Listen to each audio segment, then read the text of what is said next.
Had a trailer. Welcome to another episode of Bassing with Captain Lou. Guys, it is a very special day because it's chapter 4, or what I like to call the final chapter for frog fishing basics for beginners. But I brought you guys to a very special place. This place here is what I like to call my classroom or my playground. It's an urban park, so pardon the road noise you may hear behind you. But this location, I love it because it encompasses all the types of cover that you're going to find out in Lake Okeechobee, Everglades, and other parts of the state.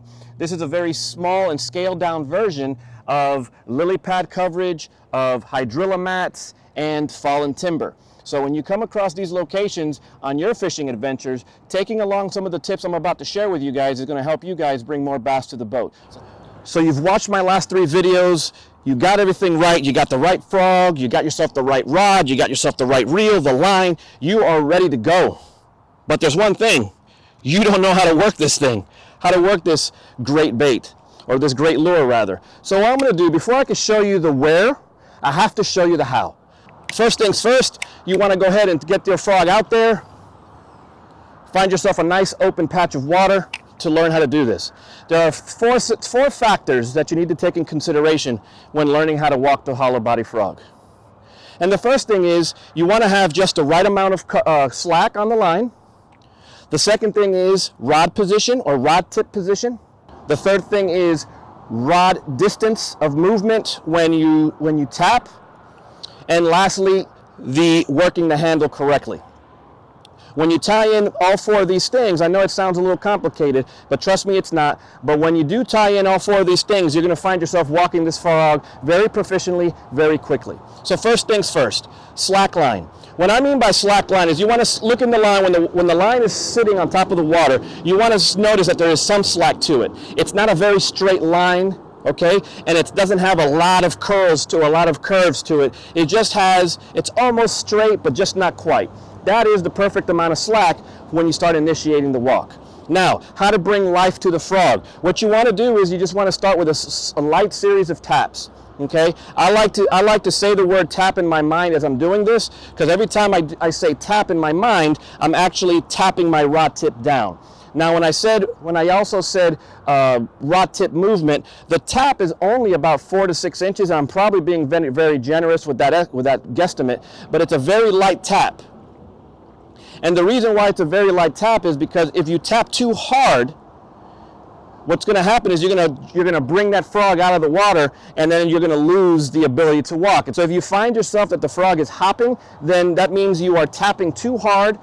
1, you're tapping too hard. 2, you may not have enough slack on your line. Okay, so you have the right amount of slack. You have the rod tip position right where you want it. So what are we going to do? So like I said, we're going to start tapping downwards slowly. Slow tap, and as every single slow tap you do, you're going to notice that the frog starts moving from side to side. 1 tap, frog moves. The next tap, frog moves again. So you continue with that cadence. Tap, tap, tap, tap, tap, tap. And as you can see, the frog starts slowly moving. So okay, I'm going to go ahead and do it again. You see that there is some light slack on the line, and you start tapping slowly. Tap, tap, tap, tap, tap, tap, tap, tap, tap, tap, tap. And see how the frog just starts moving freely from side to side. Now, the other thing that's going on, and I'm sure you guys see it in this frame, is what I'm doing with my reel handle. You want to start doing quarter turns or quarter to half turns as you're bringing in the frog, because what's going to be happening is the frog is going to be moving from side to side. But as you do the quarter turns or half turns, the frog is going to be going from side to side but moving towards you. So watch here very closely. I'm going to extend my arms out, and notice every time I tap, I'm doing quarter to half turns simultaneously, and you're seeing that the frog is then moving closer to the frame. Okay? So at first, trust me, you got to take this very slow and be patient with this. It's not a quick thing. You got to be very patient with it. However, once you find the right cadence, and you have everything down, those 4 points that I just covered, you have that down, and you start, once you time it all together, now you're going to start being able to walk this frog a lot more proficiently, a lot more quickly, and then over time, you're going to become yourself a walking frog expert just by applying these 4 principles. And that, my friends, is how you learn how to walk the frog.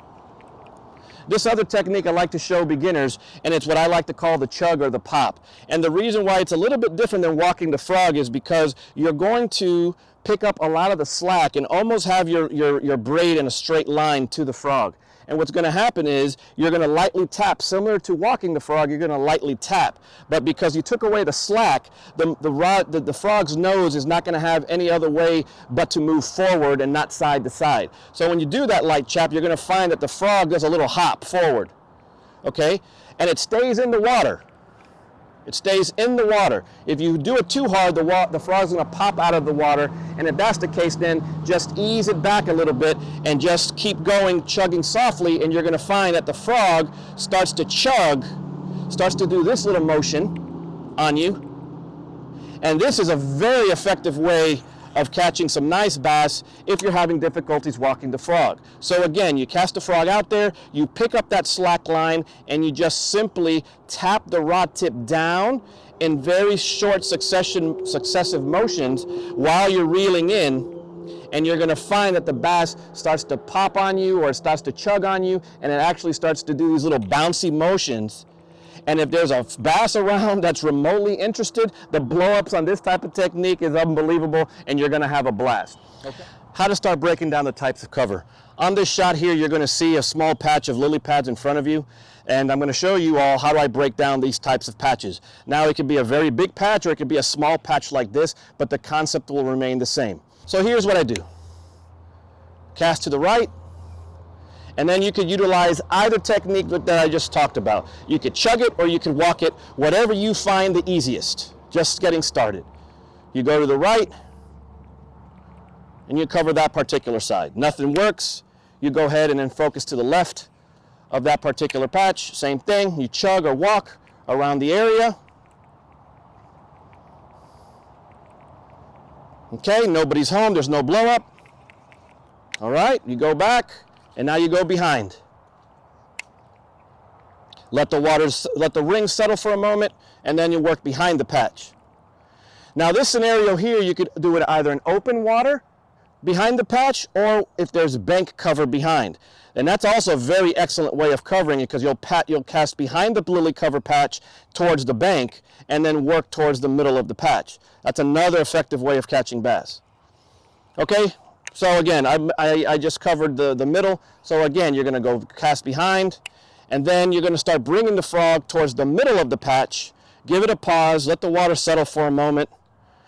You know, sliding the frog over the pads, walking the frog over the pads. Nonetheless, you're bringing life to the frog inside the cover.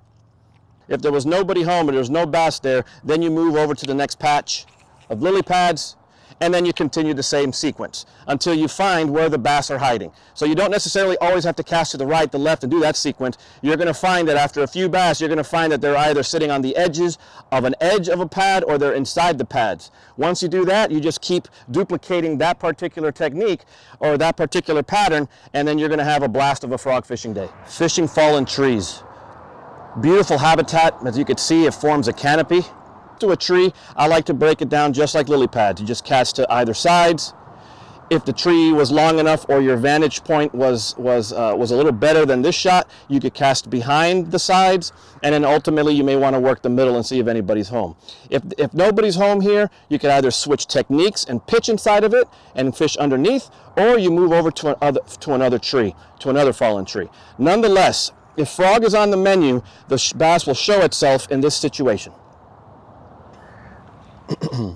Matted vegetation is one of my favorite ways to fish the hollow body frog because it offers so many options here. In this case, I have topped out hydrilla. Okay, and as you can see in this particular shot, you can see the actual mat on top of the water, and then those dark spots are just open spots around the hydrilla. It doesn't mean that the hydrilla is not there. It just means that it just formed like a hollow pocket.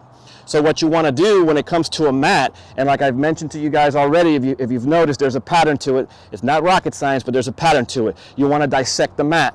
Okay, so depending on the size of the mat, if you have a moderate to small mat, then you could cast to either side, behind it, in front of it, and then dead smack in the middle of it to see if you could entice a bass to come out of its hiding spot.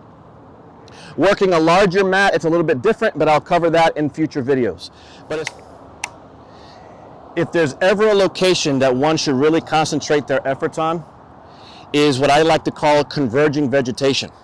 What do I mean by that? I mean when 2 or 3 types of vegetation merge together. In this particular shot here, you're going to find yourself a sparse patch of lily pads surrounded by submerged and matted out hydrilla. Trust me guys, this screams big bass layer. So what happens is, again, notice my pattern. I cover it the same way. If you have an area that you suspect or you've picked up on a pattern of where the bass are, you don't want to launch the frog right on top of that because you may spook the bass. So you want to probably cast ahead of it first and then slowly start bringing that frog into the area. Again, you can walk it, chug it, whatever you find the most comfortable. So as you can see here, my theme of breaking down cover, okay, any type of cover, is take your time in dissecting it. Again, I cannot reiterate this enough. It's the sides, the front, the back, and ultimately the middle. And it doesn't have to follow that sequence. If you find the bite is happening in the middle, then you cast in the middle. If you find that the bite is happening to the fringes, then you cast to the fringes. Okay? I'm just teaching you guys how to dissect it ultimately and find yourself a big bass by just dissecting the cover correctly. The last piece of the puzzle is setting the hook on a frog. You found the right cover, you established yourself a pattern, and you got yourself a blow up. There's 2 main components in setting the hook on a frog. One thing is you want to make sure visually that the frog has been taken. And number 2 is you want to go ahead and feel the tension of the fish or the weight of the fish once that blow up happened. If, for example, you don't feel the weight of the fish and you just saw the blow up, there's a good chance that the frog or the bass has missed that frog. But you want to get yourself a feel first, okay, that frog has indeed been taken. And once you feel that, you're going to pick up the slack, lower the rod tip, and then set the hook nice and firmly. And then hold on to the rod and reel because you're going to be in for a fun fight. And that, my friends, is how you set the hooks on a bass with a hollow body frog. I had a great time shooting this video for you all. Tips to keep in mind is the types of cover that we talked about and how to dissect the cover. The other thing is the proper gear. I didn't mention it, but here it is. The rod that I'm using today is the Sierra Dobbin 735. If the cover was a little bit thicker, I would be using its big brother, which is the 736. As far as the reel is concerned, it's a Concept Z with 50-pound Power Pro braid. You can use any other type of braid that you feel is going to get the job done, but in this case, it's 50 pounds. I wouldn't go less than 40. Personally, but for me, 50 pounds is the sweet spot for me. And the frog that I utilize, if anybody's curious, is the Booyah Pod Crasher. Okay, so put this setup all together and you got yourself a very formidable frog fishing outfit, and you guys should go look into it. I left the Dobbins link below. Another thing I want to cover for you all is I'm open for business. If you find yourself that you love bass fishing, but you don't have access to the bank, or you don't have access to a boat, but you just really want to go fishing, you know what, do yourself the favor, go look below. Click on aeguideservice.com, book yourself a trip with me. As you can see, I love teaching. I am passionate about teaching, especially when it's about bass fishing. We could take the time and do the entire outing on techniques that you want to learn more about. And you know what? We actually may catch some fish. That's a bonus. But if you want to learn more about bass fishing and you want to pick my brain, please feel free. Book yourself a trip. Let's have a great time. And again, thank you guys for watching. Thank you so much for supporting my channel. And thank you so much for the such positive and uplifting comments. I really do appreciate it. Thank you all so much. Take care of yourselves. Oh, if you thought my video was over, stick around for 2 bonus tips. Here's a fishing tip for you. You get that one blow up, the fishing has been slow, but you get that one awesome blow up on a hollow body frog. Our first instinct is to react and jerk back. If you can master the resistance of setting that hook right away, you're going to put a lot more fish in the boat. You have to resist that instinct of setting that hook right away when you see a blow up, okay? Follow the little tips I gave you earlier. Make sure you feel the tension of the bass swimming away with that frog, and then go ahead and set the hook firmly. You do that and you're going to put a lot more bass in the boat.